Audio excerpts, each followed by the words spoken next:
प्रिय दर्शकों नमस्कार, मैं हूं आचार्य श्रीधर खांडल और आप देख रहे हैं नक्षत्रवेद.com का बहुत ही खास कार्यक्रम। इस कार्यक्रम में आज आपको बताने जा रहा हूं वृषभ राशि के जातकों के लिए सितंबर का महीना कैसा रहेगा, सितंबर में आपके लिए क्या क्या नई व्यवस्थाएं रहेंगी, क्या क्या अच्छा होगा और क्या क्या थोड़ा सा कमज़ोर रहेगा, सभी चीज़ों के बारे में इस वीडियो में बात करने वाले। सबसे पहले तो आप सभी जातकों को जिनका सितंबर में जन्मदिन है या विवाह की वर्षगांठ या अन्य कोई आपके कार्यक्रम है परिवार में, तो आप सभी को नक्षत्र वेद परिवार की ओर से अनंत अनंत शुभकामनाएं। सितंबर का महीना अनंत चतुर्दशी और महालय श्राद्ध के साथ मंगलवार को प्रारंभ हो रहा है। 1 सितंबर से 17 सितंबर अमावस्या तक श्राद्ध पक्ष रहेगा, जिसमें पितृकार्य आदि करना चाहिए। जिन जातकों की जन्म पत्रिका में पितरों से संबंधित कोई दोष है, पितृदोष जिसको बोलते हैं, ग्रहण दोष है या काल सर्प आदि कोई भी दोष बना हुआ है, तो उनको पितृपक्ष में अर्थात श्राद्ध पक्ष में उपाय अवश्य करने चाहिए। श्राद्ध पक्ष में पितरों की शांति के लिए, अपनी आर्थिक उन्नति के लिए, आध्यात्मिक उन्नति के लिए क्या क्या उपाय आप कर सकते हैं, उससे संबंधित वीडियो हमारे चैनल पर उपलब्ध है, उसको आप जाकर के देख सकते हैं। 18 सितंबर से 16 अक्टूबर तक अधिक मास रहेगा, जिसमें आध्यात्मिक उन्नति के लिए मंत्र जाप करना बहुत श्रेष्ठ रहता है। जन्म पत्रिका में अनिष्ट ग्रहों की शांति के लिए भी अनुष्ठान आदि किए जाते हैं, उन स्थितियों के लिए भी बहुत अच्छी व्यवस्था रहती है और कुछ विशेष पूजा पाठ भी इस महीने में किए जाते हैं। तो ये थी जानकारी सितंबर के महीने में क्या क्या घटित होने वाला है उसके बारे में। आगे बढ़ते हैं और बताता हूँ आपको ग्रह स्थिति के बारे में, यानी ग्रहों की क्या स्थिति रहेगी सितंबर के महीने में। 1 सितंबर से 15 सितंबर तक सूर्य अपनी स्वगृही राशि सिंह में रहेंगे। 16 सितंबर से बुध ग्रह की राशि कन्या में समराशिस्थ होकर के गोचर करेंगे। बुध ग्रह की राशि कन्या में सूर्य सम होते हैं।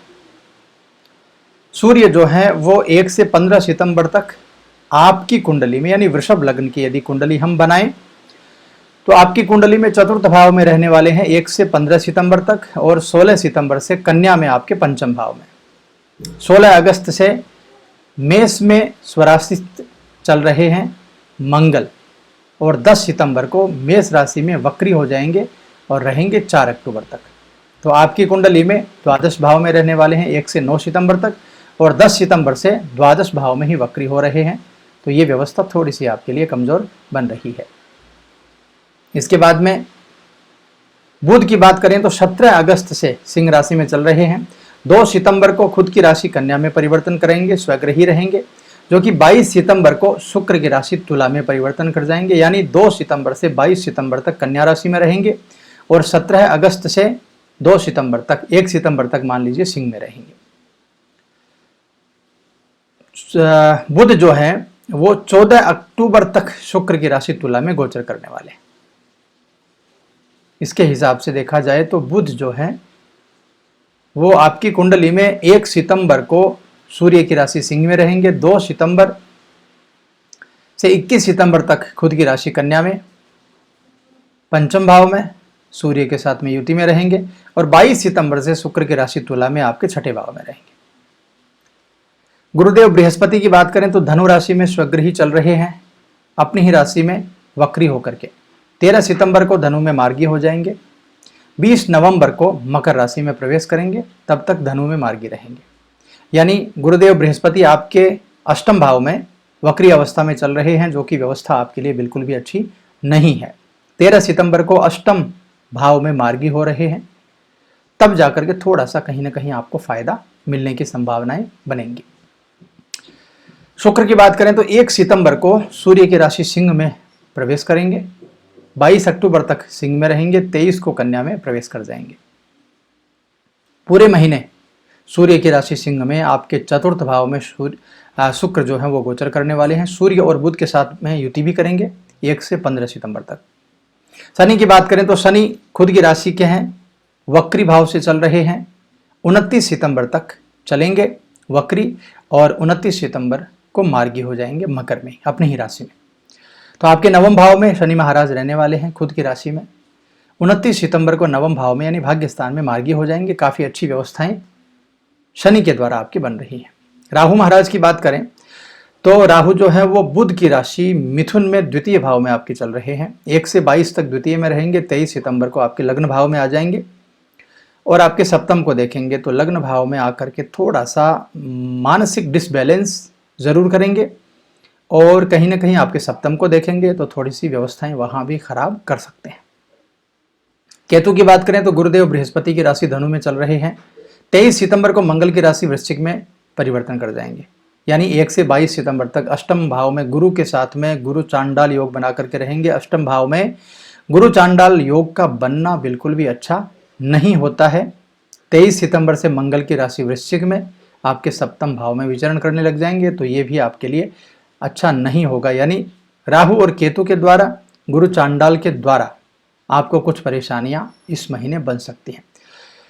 तो आइए आपको बताता हूं कि वृषभ राशि के जातकों के लिए ये व्यवस्थाएं बन रही हैं ग्रहों की, और इन व्यवस्थाओं के चलते क्या क्या नई चीजें हो सकती हैं, क्या उतार चढ़ाव आएंगे और क्या कुछ झेलना पड़ सकता है। वृषभ राशि के जो जातक हैं सितंबर महीने में काफ़ी उतार चढ़ाव तो वैसे भी मैंने आपको बता दिया है, मुझे दिखाई दे रहे हैं। बहुत सारे ऐसे पक्ष होंगे जिनको आपको संभालना बहुत ज़्यादा ज़रूरी बन जाएगा। कार्य क्षेत्र में बदलाव होने की संभावनाएं ज़बरदस्त रूप से सितंबर में दिखाई दे रही हैं। यानी यदि आप नौकरी करते हैं कहीं पर, तो नौकरी में अचानक से कोई षड्यंत्र के द्वारा, आपके साथ में काम करने वाले लोगों के द्वारा, आपके बॉस के द्वारा अचानक से नौकरी से निकाला जाना या इस तरह की कोई चीज़ें होनी, षड्यंत्र होना, आपको पता ही नहीं होना कि मेरे साथ हुआ क्या है, और ऐसी व्यवस्थाएं बन जाना, तो ये सब चीज़ें आपके लिए बिल्कुल भी अच्छी नहीं हैं। धैर्य धारण करके आपको रखना होगा। व्यापारी वर्ग के लिए भी कहूँ तो बहुत ज़्यादा आपको सावधानी बरतने की ज़रूरत होगी, क्योंकि किसी प्रकार का कोई सरकारी ऐसा पचड़ा आपके फंस सकता है, कोई सरकारी किसी प्रकार के मामले में आप फंस सकते हैं जिससे आपका व्यापार बुरी तरह से प्रभावित हो सकता है, और सरकारी उस पचड़े में बहुत सारा धन भी बर्बाद हो सकता है। इस महीने आपको धन संचय करने की बहुत ही ज़्यादा ज़रूरत रहेगी, तो धन को खर्च मत कीजिएगा किसी भी प्रकार से। यदि कोई भी व्यवस्था खराब होती है और उसमें धन बहुत ज़्यादा लगता है, तो उसको छोड़ करके आप अपनी मर्जी से आपकी व्यवस्थाओं को बनाने के लिए बहुत मिनिमम धन आपको खर्च करना है। इस बात का ज़रूर से ख्याल रखिएगा। छात्रों की बात करें तो पढ़ाई लिखाई पर पहले से अधिक ध्यान देना पड़ेगा, यानी छात्रों के लिए भी व्यवस्था बहुत अच्छी नहीं है। यदि आप प्रतियोगिता परीक्षा दे रहे हैं तो कहीं ना कहीं अटकाव आपका पैदा हो सकता है, आपके रिजल्ट में कुछ परेशानियां हो सकती हैं। यदि आप पढ़ाई कर चुके हैं, नौकरी के लिए जाना चाहते हैं, नौकरी नहीं लगने की परेशानी भी आपके साथ में बन सकती है। कुल मिलाकर के बहुत ही ज़्यादा परेशानी वाला यह समय आपके लिए रह सकता है।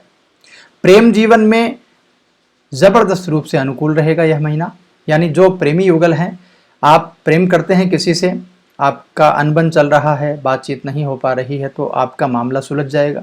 इसके अलावा प्रेम जीवन में यदि आप प्रेमी हैं, आप शादी करना चाहते हैं, आगे बढ़ना चाहते हैं अपने जीवन में, तो ये व्यवस्थाएं आपके लिए बहुत ज़बरदस्त रूप से हो जाएंगी। वैवाहिक जीवन की यदि बात करें तो जिनका विवाह नहीं हुआ है उनके लिए बहुत ज़बरदस्त अच्छी स्थिति बन रही है। और ख़ास करके यदि आप किसी से प्रेम करते थे और प्रेम विवाह को आप अरेंज मैरिज में कन्वर्ट करना चाहते हैं, बहुत दिनों से घर वालों की, परिवार वालों की रजामंदी आपको नहीं मिल पा रही थी, ऐसी कुछ व्यवस्थाएं बन रही थी, तो वो व्यवस्थाएं भी आपकी ठीक इस समय हो सकती हैं। ये व्यवस्था भी दिखाई दे रही है जिनका विवाह अटका हुआ है या विवाह से संबंधित कुंडली में कुछ परेशानियां बनी हुई थी, उनको इस महीने बहुत ज़्यादा लाभ मिलने की संभावनाएं बन रही हैं। विवाह का कार्य आगे बढ़ सकता है।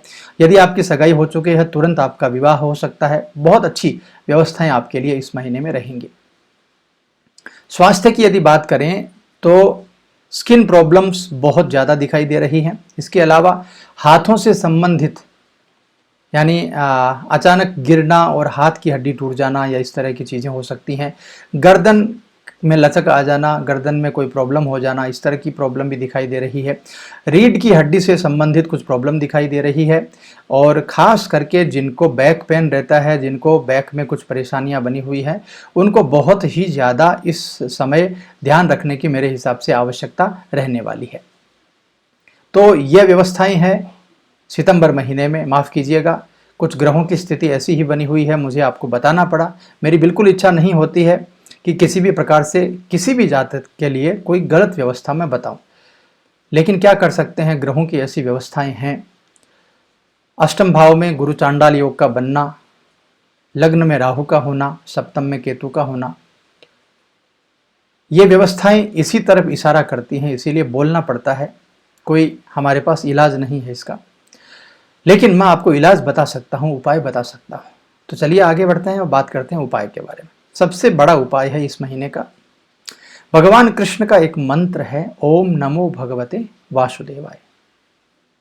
इस मंत्र का जितना ज़्यादा आप जाप कर सकें, जितना ज़्यादा स्मरण कर सकें, ये काम आप जरूर करिए। इसके साथ ही गोपाल सहस्त्र नाम का पाठ करना, विष्णु सहस्त्र नाम का पाठ करना और कनकधारा स्तोत्र का पाठ करना आपके लिए बहुत अच्छा रहेगा। केले के पेड़ में जल चढ़ाना बहुत अच्छा रहेगा। गुरुवार के दिन गाय को रोटी खिलाना बहुत ही ज़बरदस्त फायदा आपको देने वाला है। काले कुत्ते को रोटी दे सकते हैं, चींटियों को आटा डाल सकते हैं या शक्कर डाल सकते हैं, उससे भी राहु केतु का जो प्रभाव है वो कम हो जाएगा। या फिर भगवान शंकर की आराधना करके शनिवार के दिन भगवान शंकर को दूध अर्पित किया जाए, बहुत अच्छा रहेगा। तो मित्रों, यह था वृषभ राशि के जातकों के लिए सितंबर का राशिफल। आपको यह राशिफल कैसा लगा और वास्तव में जो राशिफल हम देते हैं आपको, वो आपके साथ में घटित होता है या नहीं होता है, इससे संबंधित भी यदि आपके साथ में ये वीडियो घटित हो रहा है तो ज़्यादा से ज़्यादा लोगों में शेयर कीजिए और कमेंट करके भी हमें बताया करिए, ताकि हम अपने प्रेडिक्शन को और भी मजबूत बना सकें। एक सूचना है आपके लिए, प्रत्येक महीने की 2 तारीख, 4 तारीख, 6 तारीख यानी जो सम संख्या के दिन है, 2 तारीख से लेकर के 30 तक हमारा लाइव रहता है नक्षत्र वेद चैनल पर सायंकाल 8 बजे। उस लाइव में जरूर जुड़िए। निःशुल्क भाव से कुंडली का विश्लेषण किया जाता है, बहुत ही विस्तार से, और जो आपके प्रश्न होते हैं उन प्रश्नों का बहुत ही सटीक रूप से उत्तर दिया जाता है। आपको करना कुछ नहीं है, उस कार्यक्रम में जुड़ना है, जुड़ करके कमेंट करना है, अपने date of birth, birth time, birth place आदि दे करके कमेंट करना, आपका प्रश्न बताना है और आपको अपनी कुंडली का विवेचन करवाना है। तो यदि ऐसा आप चाहते हैं और ऐसा कोई प्रश्न है जो आप अभी तक अपनी कुंडली से संबंधित सुधार नहीं पाए हैं, जरूर उस कार्यक्रम में जुड़िए, बहुत अच्छा लगेगा आपको। तो मुझे आप इजाज़त दीजिए, मैं फिर मिलूँगा आपसे एक अच्छी जानकारी, अच्छा वीडियो लेकर। तब तक के लिए नमस्कार।